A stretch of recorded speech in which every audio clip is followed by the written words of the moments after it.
চলো তাহলে প্রথম কোশ্চেন কি বলছে, প্রথম কোশ্চেন বলছে একটা ম্যাচিং আছে, ম্যাচ করতে বলছে। কি বলছে, কলম 1 কলম 2। এখানে দেখো, এখানে এ নাম্বারটাতে কি বলছে, এ নাম্বারটাতে বলেছে ভালো করে দেখবা, HCOH ফর্মিক অ্যাসিড। এই ফর্মিক অ্যাসিডটা কিরকম অ্যাসিড, উইক অ্যাসিড। তো এর কনজুগেট বেসটা কি হবে, কনজুগেট বেসটা হবে এটা।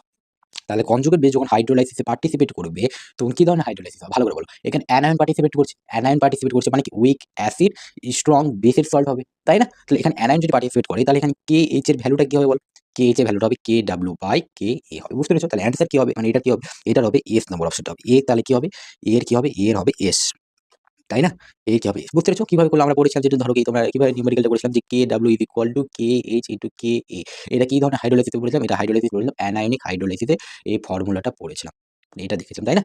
আয়োনাইজেশন কনস্ট্যান্ট, এই hydrolysis constant ionic product of water is equal to hydrolysis constant into ionic তোমার হচ্ছে ionization constant of weak acid. তারপর অপশন বি মানে বি নাম্বারটা কি বলছে, বি নাম্বারটা হচ্ছে NH4+ এখানে পার্টিসিপেট করছে, মানে এটা কি ধরনের হাইড্রোলাইসিস আছে বল, এটা হচ্ছে হাইড্রোলাইসিসটা হচ্ছে ক্যাটায়োনিক হাইড্রোলাইসিস, ক্যাটায়োনিক হাইড্রোলাইসিস।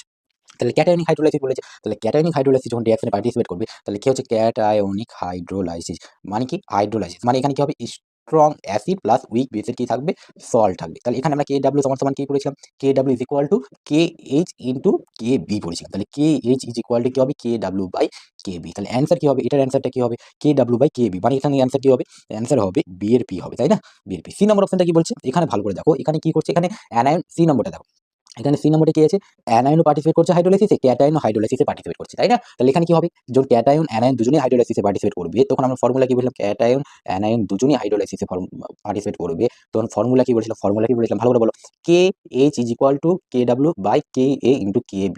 এর ক্ষেত্রে পিএইচ এর ফর্মুলা কি বলেছিলাম, পিএইচ কি হবে বলো, 7 plus half PKA minus PKB, তাই না? যেমন এখানে আমরা যেমন অ্যানায়নিক হাইড্রোলাইসিস, তাহলে অ্যানায়নিক হাইড্রোলাইসিস হবে, তাহলে এখানে পিএইচ কি হবে, পিএইচ হবে গ্রেটার দেন 7, পিএইচ এর ফর্মুলা কি লিখলাম, pH 7 plus half log C plus log C is equal plus PKA, এটা আমরা ফর্মুলা করেছিলাম। ক্যাটায়নিক হাইড্রোলাইসিস হলে, ক্যাটায়নিক হাইড্রোলাইসিস হলে এখানে পিএইচ এর ফর্মুলা কি হবে, পিএইচ এর ফর্মুলা ক্যাটায়নিক হাইড্রোলাইসিস পিএইচ হবে লেস দেন 7 হবে, তাই না? তাহলে 7 minus half log C is equal plus PKB, এটা বলেছিলাম। এবার এখানে দেখো NaCl আছে, NaCl হাইড্রোলাইসিসে পার্টিসিপেট করবে, পার্টিসিপেট করবে না। NaCl কি, NaCl এর দুটোই পার্টি কি স্ট্রং পার্ট থেকে আছে না, তাহলে এটা একটা হাইড্রোলাইসিসে পার্টিসিপেট করবে না, কিসে পার্টিসিপেট করবে, এটা হচ্ছে হাইড্রেশনে পার্টিসিপেট করবে। তাহলে এটা কোনো হাইড্রেশন হবে, তাহলে নো হাইড্রোলাইসিস, কি হবে, নো হাইড্রোলাইসিস, কি হবে, নো হাইড্রোলাইসিস, তাই না? এটার অপশনটা হলো বি। তাহলে